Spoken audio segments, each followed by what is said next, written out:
The main reason why I say India was even able to be taken over by the British is because, all right, very late, more late than I expected. To be honest with you, the British conquest of India is perhaps the most defining chapter of modern South Asian history. However, the seizure of one of the oldest and largest civilizations on Earth was by no means a foregone conclusion, and ultimately came down to luck, conspiracy, and a conveniently placed grove of mango trees. Welcome to our video on the crucial Battle of Plassey, and the beginnings of an era of colonialism from Pakistan to Tamil Nadu, whose legacy affects some 1.8 billion people living today. Shout out to I've heard the Battle of Plassey. I just don't know much details about it or how it transpired, why it happened. I don't know anything. I just simply heard the Battle of Plassey was a defining moment in the Indian subcontinent history. That was it. All seeking the peppers, cloves, and pearls of the East. At this time, the Europeans had not the numbers or firepower to conquer India, and the dominant power in the subcontinent was the Mughal Empire. It was, however, highly decentralized, often leaving the regional lords, the Nawabs, to fend for themselves. In that regard, these Nawabs often hired armed European trading corporations to put down rebellions within their domain, the primary method by which many European traders established their bases in Indian lands. The most prominent of these soldiers of fortune were of the Honourable East India Company, an independent mega-corporation in service of the Crown of Britain, with a government-mandated monopoly on British trade in India, and the ability to appoint its own governors, mint its own coin, and field its own army. And, you know, a lot of people, right, when they talk about British colonialism, right, especially India, they always tend to forget it wasn't even the British government that colonized India. It was the East India Company, a literal company. A company, okay? Not even a government, a literal company colonized freaking India, man. It was not until later that the crown ended up taking direct jurisdiction over India. But by that point, India was well colonized at that point by that company, okay? Like, imagine if Apple decided to go and freaking invade another country and, you know, just bought, you know, Apple's rich. They can do it if they really wanted to. Bought a whole army, you know, and whatnot to invade a different country and took over that country really and truly, you know, installed their own administrators, etc., etc. Like, it's bizarre. Freaking bizarre how a company was able to do that, really and truly. Which consisted both of European soldiers and Indians under the British payroll, known as sepoys. No, he did say that they were in service of the crown, and literally, like, technically speaking, everybody who has the crown as their head of state, you're always in service of the crown, okay? Like, literally, I mean, when obviously when Barbados was still had the crown, right? You know, there was obviously the royal police force, and, you know, like, it could be anything, really and truly. Like, yeah, sure, they're in service of the crown, sure, which is the government, yeah, but that kind of applies to any and everything. Like, if you live in a monarchy, you know exactly what I'm talking about. If you lived in a monarchy, it's like any and everything that you do is quite literally for the crown, right? You actually speaking, when you take an oath, at least in Barbados, anyways, I think this is the same in any Commonwealth realm country. You take an oath that you would you would put your life on the line for the crown. Technically speaking, not even technically, like, literally speaking, actually, when you become a citizen of a Commonwealth realm, you literally have to pledge your allegiance to the monarch, and basically any and everything that you do is going to be in service of that monarch. Well, not even the monarch, but crown. The person who is wearing the crown is simply the monarch, but you're not even pledging to the person. You're pledging to the crown, and people just simply wear the crown. So you're not even fighting for that person. You're fighting for the person who's wearing the crown because you're in service of the crown. If that makes sense. I don't know. Let's continue. By the 1650s, the company had established trading bases in Bombay, Madras, and... So before I get any comments who are saying, but you said that they were in service of the crown. Yes, obviously, because, you know, Britain's a monarchy. But they were still pretty much their own company doing their own thing. Literally. Okay, like, literally. Calcutta. The Europeans brought to India not just their ships, bullion and guns, but also their rivalries.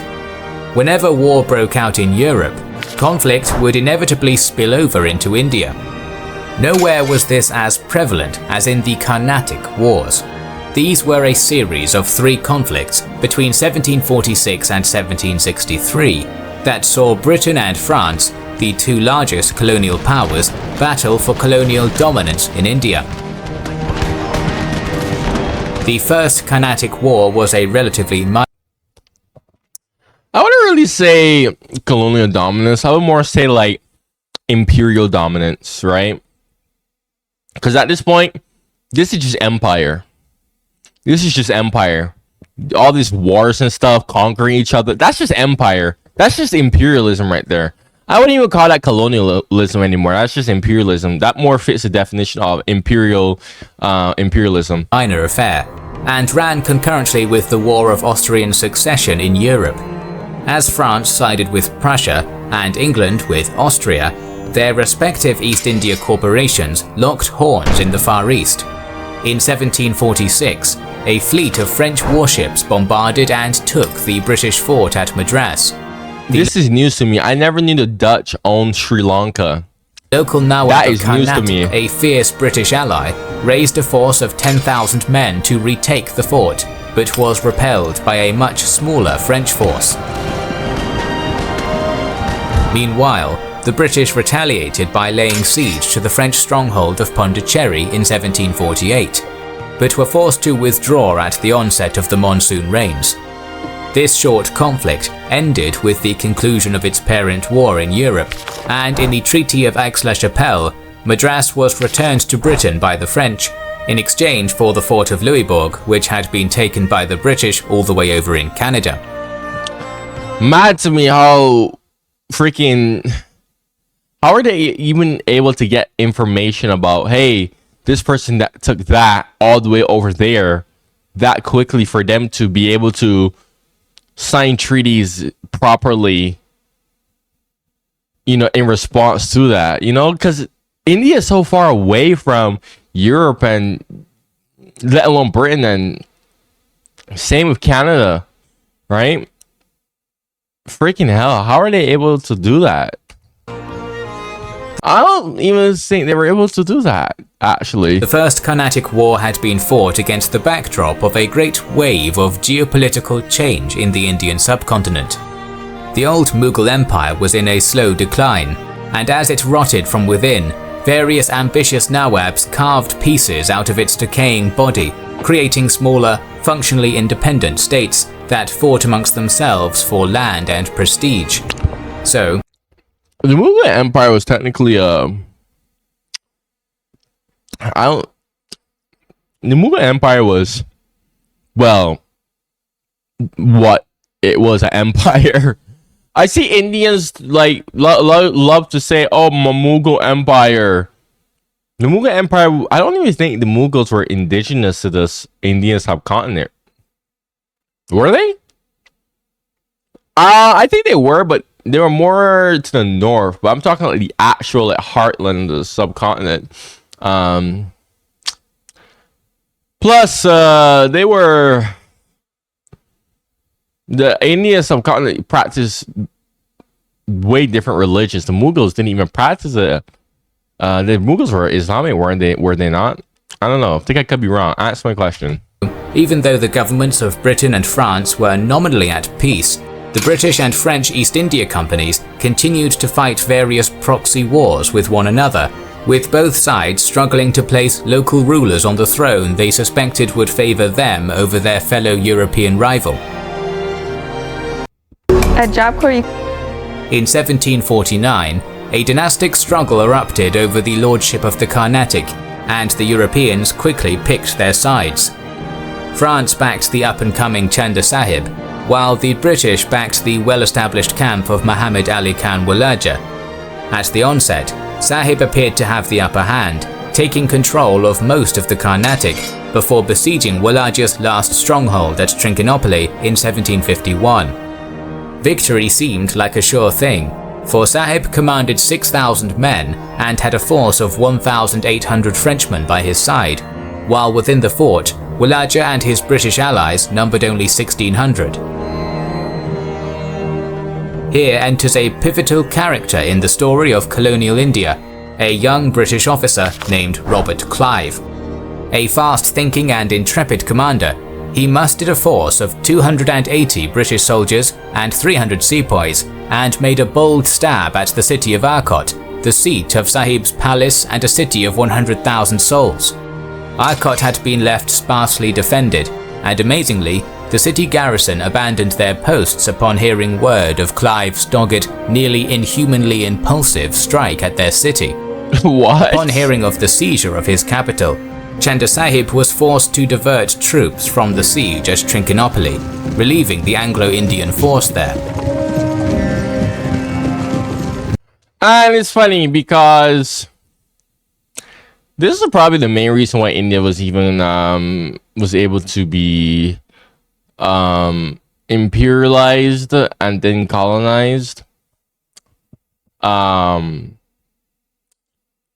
And I say imperialized because I don't really think Britain built any new settlements in India.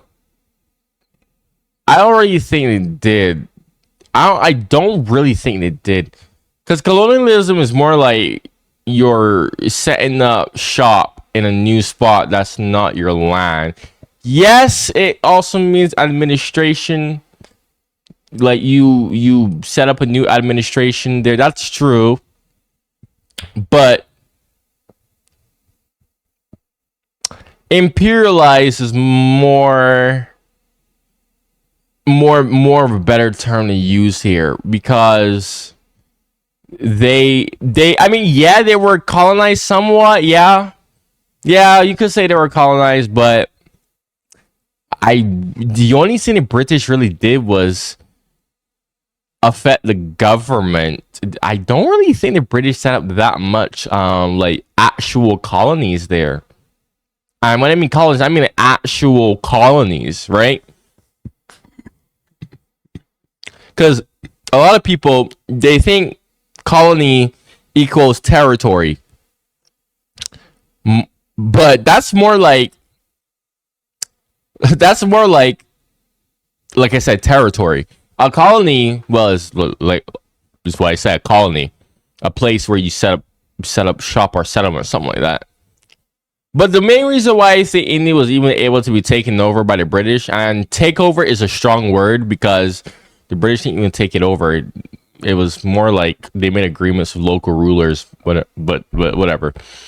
It's because Indians, there was no Indian identity. Indians didn't really care about other Indians, and well, they fought with each other and just made it easier, right? Like I always see a bunch of Indians saying, "Ma, if only India was united." That would have never happened. Would have never happened. There would have been no united India had it not been for British colonialism, actually. When you really and truly think about it, saying that, oh, if only India had united is like saying, oh, the dictator of Germany should have won World War II if he had done insert something that completely changes his personality. Like, that's just completely unrealistic. The same reason why Africa was able to get colonized is, they sold off a bunch of their own people to the Europeans as slaves, and then obviously when they didn't have the manpower, a bunch of other reasons why they were able to get colonized happened too. But that was one of the main reasons. Like, whoa, lo and behold, newsflash, don't sell your own people to the Europeans. Woohoo, right? But it'll be inaccurate to say if only the Africans, even though there's no such thing as an African identity, if only the Africans had only unite. Like, no, one, there's no such thing as an African identity, and two, the West African tribes didn't give a blast about each other, right? So that would have never happened, right? Freaking hell.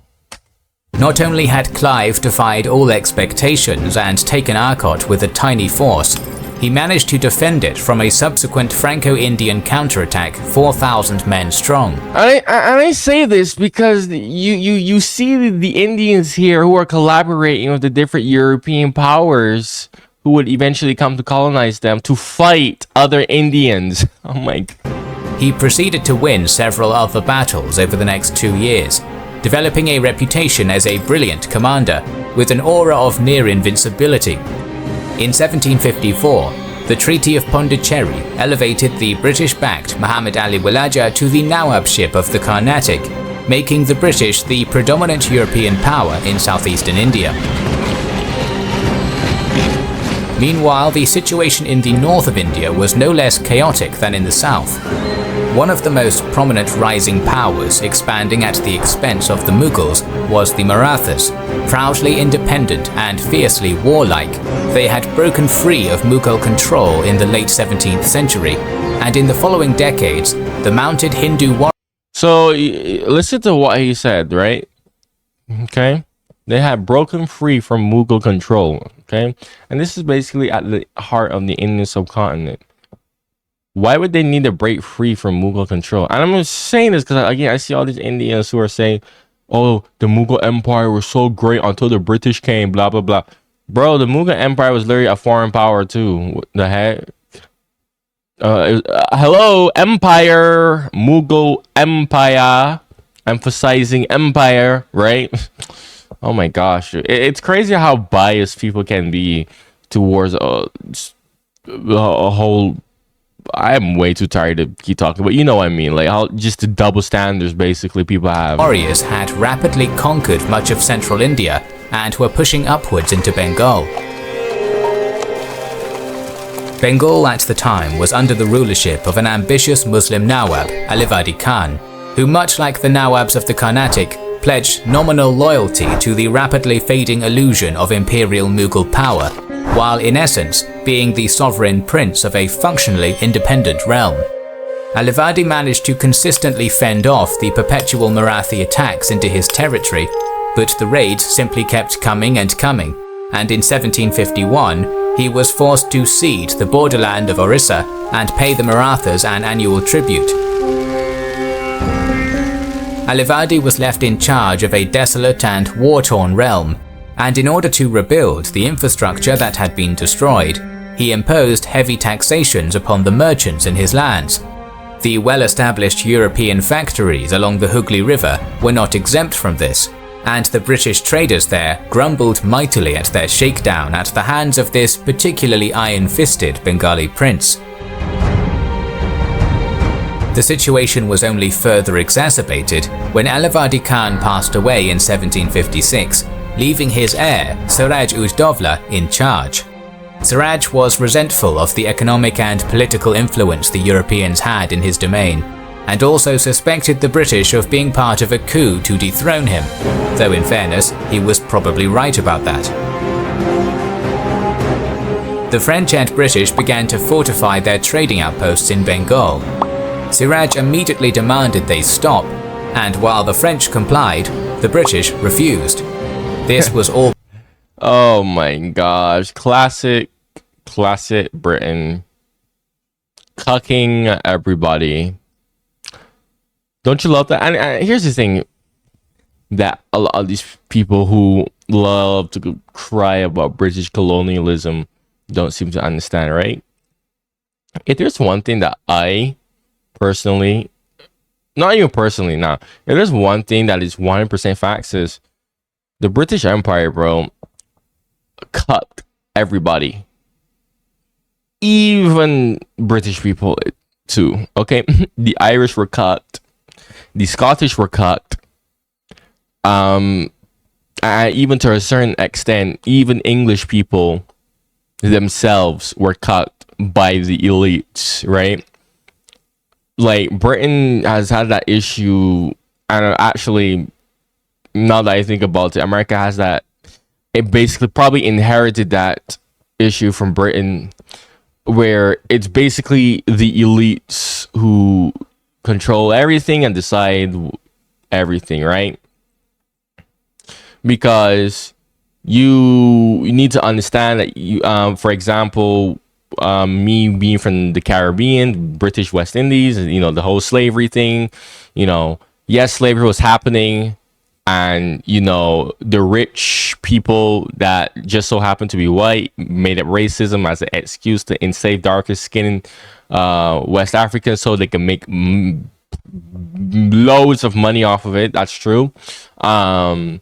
Yes, however, you go to Britain and really and truly, objectively speaking, yes, life on paper was better because they weren't slaves, but life is still trash for the average poor person, right? And most people in this time period was, well, poor, struggling, right?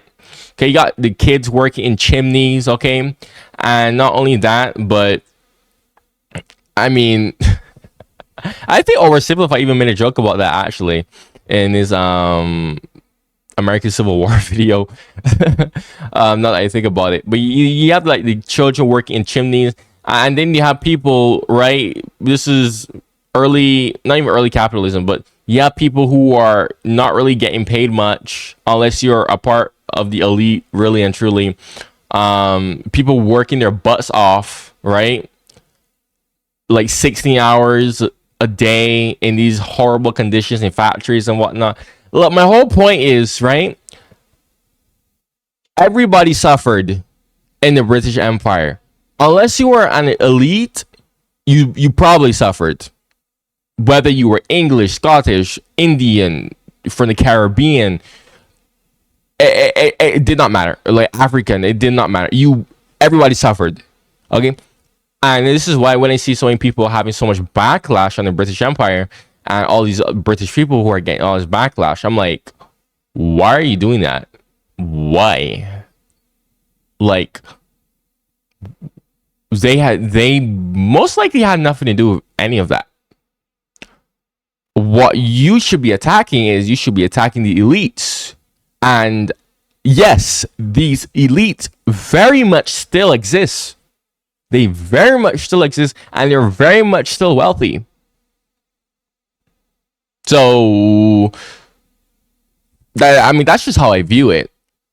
Really and truly. Let's continue. The casus belli the zealous Nawab needed, Siraj launched an assault on the British stronghold at Calcutta in June 1756, taking the city without a struggle and seizing the lightly manned Fort William within it after only token resistance. English traders within the fort, some 146 men, were escorted into the dungeon, a holding cell intended only to contain 6 or fewer men. Left there for one full night, most of the Englishmen died of asphyxiation and heat stroke. Siraj ud-Dowlah, for his part, seemed genuinely unaware. Nevertheless, the incident, which came to be known as the Black Hole of Calcutta, became emblazoned in the social memory of every Englishman in India, and steeled their resolve to retaliate against the Bengali prince. In Madras, the local governor of the East India Company resolved that Calcutta must be retaken immediately, and appointed the best man for the job, none other than a certain Major Robert Clive. We've got passion. In December 1756, Clive began up the Hooghly River, aboard a squadron of warships, commanding some 600 British soldiers and 900 sepoys. Between them and Calcutta was the Bengali fort of Budge Budge, but one humorous tale relates that while encamped outside it at night, a drunken British seaman stumbled inside the enemy fort by accident and stormed the barricades, taking the battery. After that, the squadron made it to Calcutta, thoroughly shelling the city with their cannons. By January 1757, the defending Bengali garrison quickly abandoned the city, allowing Clive and his men to retake a smouldering, ruined husk that had once been a thriving trade port. In response, Siraj mustered a huge army of 40,000 men, marching south to seize Calcutta once more. Quite big. They arrived in February, setting up a siege camp outside of the city suburbs, where they engaged in some inconclusive skirmishes with the British garrison. Amidst this deadlock, it was once again the audacious Robert Clive who turned the tides. Creating a vanguard of East India sailors, soldiers and sepoys, he sailed a short distance down the Hooghly River under cover of night and a thick blanket of fog. Disembarking downriver, his marines reached the Bengali camp at 6 a.m., at which point they began opening fire. Chaos consumed the encampment. Siraj's men shouted, tripped over themselves, and fired blindly into the fog. Horses ran wild and elephants stampeded, all while Clive and his men continued to shoot their way through the camp, eventually making their way across the Bengali ditch and back into Fort William. Casualties were light. Clive lost only 57 men, while Siraj had lost 600 out of his total 40,000. Bro, what in the world? British superiority right there, folks. Hand in hand, British superiority. Bengali prince sued for peace. On February 9th, the Treaty of Alinagar was signed between the company and Bengal. It was essentially status quo antebellum, with the British now able to fortify their outposts unopposed. Why would they Bengali retreat? problem pacified, They had the so company much turned more. its attention to France. Bro, if I were them, I would have just take the casualties and just screw it. You know what I'm saying? The 7 Years' War was at full steam. On the 23rd of March, 1757, the British launched a preemptive strike on the French outpost of Chandernagore. This attack infuriated Siraj-ud-Dowlah, who saw it as a blatant violation of the treaty he had just signed. He immediately began making overtures of alliance with the French in Cosim Bazar, conspiring with them to expel the British. Back in his court, a strong underground plot to overthrow the Bengali prince had grown, led by Siraj's scheming uncle, Mir Jafar. Clive found out about this plot, and on June 12, 1757, a treaty was signed between the company and the conspirators. For Clive, the time was nigh. There would be no better opportunity to overthrow the meddlesome Siraj-ud-Dowlah, install a friendly puppet government, and ensure British dominance in Bengal. Yeah, again, it's literally like what I was saying in the earlier in the video, right? Is again, a lot of people they don't understand how Britain colonized India, and hilariously enough, again, it's literally like what I said. Britain just pinned rulers against each other and basically just installed rulers that were friendly to the British. Okay, the British, not the British, but the Indian, it didn't really care about India identity. They, frankly speaking, only cared about themselves. If the British served their interest, well, guess what? They're gonna side with the British, right? They didn't view the British as a invading power or anything. Well, some did, obviously, but clearly, as you can see here, not all did, right? So, you want to complain about British colonizing India, even though it wasn't even Britain, it was a freaking British company that did it. You gotta look at yourself. When I say look at yourself, look at the other Indians who allowed this to happen, right? Even though there is no such thing as Indian, but you know what I mean. Gathering a small army, as a nationality, he prepared by the way, to confront the Bengali prince in one final battle, and although no one knew it, it would be this battle that would decide the fate of all of India. Siraj had moved his army to a village on the Hooghly River. To the Indians it was known as Plassey, and to the English, Plassey. At 1 a.m. on the 23rd of June 1757, Robert Clive's expedition arrived in the hinterlands outside Plassey, establishing their position in an orchard of mango trees protected by a ditch and a mud wall, adjacent from an old hunting lodge. Clive's force numbered about 3,000, consisting of 1,000 British redcoats, 2,000 Indian sepoys, 8 6-pounder cannons and 2 howitzers. The Bengali host, meanwhile, had encamped itself across the field a day earlier, in a camp adjacent to the river Bhagirathi, behind great earthen entrenchments and an elevated redoubt. It was a colossal horde of over 60,000 men, made up of 30,000 infantry armed with matchlock rifles, swords, pikes and rockets, as well as 20,000 cavalry armed with spears and swords. Towering over even this great mass were 50 24-pounder and 34-pounder cannons, mounted on huge wooden platforms, pulled on the backs of 40 oxen each, and flanked by armored elephants. Armored elephants is mad. You want to skip? Finally, a detachment of Frenchmen, consisting of 50 artillerymen and 6 field guns, had attached themselves to the Nawab's cause, eager to lay their British enemies low. However, despite this massive show of force, almost 3/4 of Siraj's army was under the influence of Mir Jafar and his conspirators. Whether or not the scheming uncle would betray his lord or remain loyal would decide the fate of the battle. Wow. At the Wow. break of dawn, the Bengali army began to descend upon the small British force in a giant imposing arc that covered the entire Plassey plain.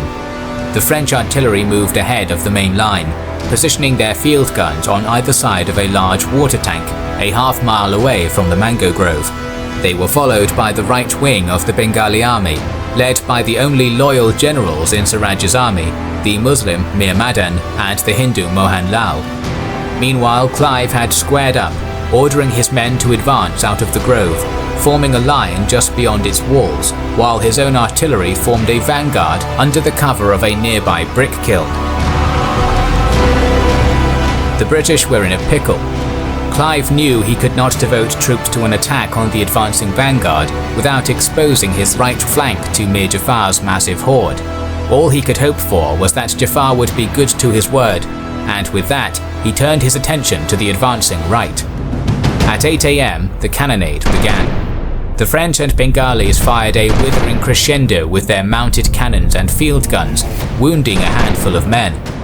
The British returned fire, but to little effect. Realizing he was sustaining too much damage, Clive orchestrated an orderly retreat back into the mango grove. The Franco-Bengali shelling continued, but the British were now well insulated. The perimeter ditch and the trees in the grove sheltered the men from cannonballs, while the wet mud absorbed the impact of those that struck the earth beneath them. From their sheltered position, the British artillery was able to more effectively return fire, killing several Bengali gunners and rendering their mounted cannons moribund. Meanwhile, Mir Jafar had not committed to the battle. Throughout the day, the back-and-forth artillery duel continued without either side gaining any ground, but Clive and his men were soon beset upon by a stroke of luck. At midnight, a thunderstorm erupted over the battlefield, drenching the Bengalis' powder and rendering their cannons useless for the time being. Meanwhile, the British guns had been covered in tarpaulins and were still operational. For hours, the British launched volley after volley into the helpless Bengali right, who were unable to return fire. Telling you that British superiority it's that British. Soon the range began to let me abate, stop. and the Bengalis leapt back into action. Let me stop joking. Mir Madan believed that the British had surely run out of ammunition by now, and advanced his cavalry in a line, preparing them to charge the British position. As it turns out, this was a fatal miscalculation, for as they advanced, Mir Madan was mortally wounded by a grape-shot cannonball. The general's unceremonious death was devastating to Siraj. He was running desperately short of loyal generals, while the capricious Jafar continued to do nothing. Knowing his position was precarious, Siraj threw himself at Jafar's feet and begged him to enter the fray. Jafar agreed, lying through his teeth, and left to prepare his men. Meanwhile, one of his fellow conspirators, Rai Dalab, whispered malicious advice into Siraj's ear, advising him to retreat. Thoroughly shaken by the death of Mir Madan and realizing he was in a den of snakes, Siraj complied and ordered a general withdrawal. Meanwhile, Jafar sent a correspondence to Clive advising he attack now. The messenger, however, did not reach the British, unable to cross a battlefield still under heavy cannon fire. Nevertheless, the British took their own initiative. The Bengali retreat left the French artillery isolated in their position, causing one Major Kilpatrick to storm out of the mango grove. So if he knew that they were snakes, if he knew that they were literally snaking the living hell out of him, why didn't he take appropriate action? Because kings and generals is saying that he realized that he was in a den of snakes, implying that he realized that he was basically full of around of people who are literally like traitors, basically. Why didn't he not do anything? What? With the 39th Regiment, charging the French position. He was quickly joined by Clive, and together they forced the French to retreat behind the Bengali entrenchment. Meanwhile, Mir Jafar was advancing on the left to join the British, but the British did not know it was him, so Clive dispatched 3 platoons to counter his approach. After the British fired a volley in their direction, Jafar stopped and bided his time. The tides had begun to turn. It was now the British gaining ground rapidly, while the Bengalis steadily lost it. Only a small portion of Siraj's army now actively fought back, as the rest simply departed from the battlefield, under the firm influence of Jafar and his conspirators. As the British advanced upon the water tanks, the last of the loyalist Bengalis took position on a nearby hillock, using it as a base to delay their approach with harassing cavalry raids, but they were repulsed each time by volleys of crackshot musket fire. The Frenchmen had retreated to the elevated redoubt built into the Bengali entrenchment, and from there engaged in another heated exchange of cannon fire with Clive and his artillery, who had advanced up to the water tank. Finally, Clive delivered the coup de grace, a 2-pronged attack. He ordered one Major Ayer Coote to storm the hillock, while the rest of his forces launched an open assault upon the French-held redoubt. This final assault proved decisive. The French were forced to withdraw, and what remained of Siraj's loyal troops were routed and put into full flight. The Battle of Plassey had been won by the British. Of the East India Company, only 22 soldiers lay dead. Among the Bengalis, 500.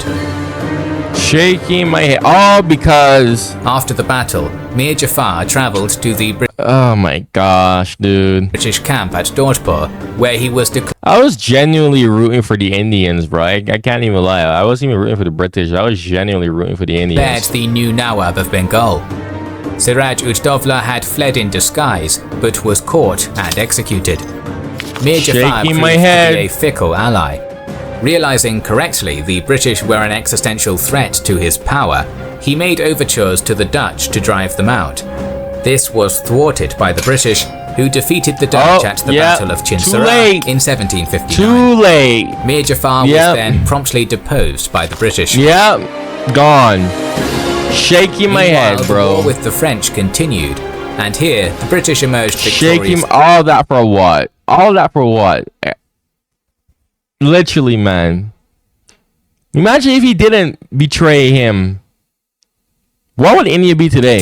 Successfully taking the final French stronghold of Pondicherry in 1763. Shaking my head. The Treaty of Paris returned Pondicherry to the French in 1763, but they were contained to that port and never again gained the prominence they once had on the Indian subcontinent.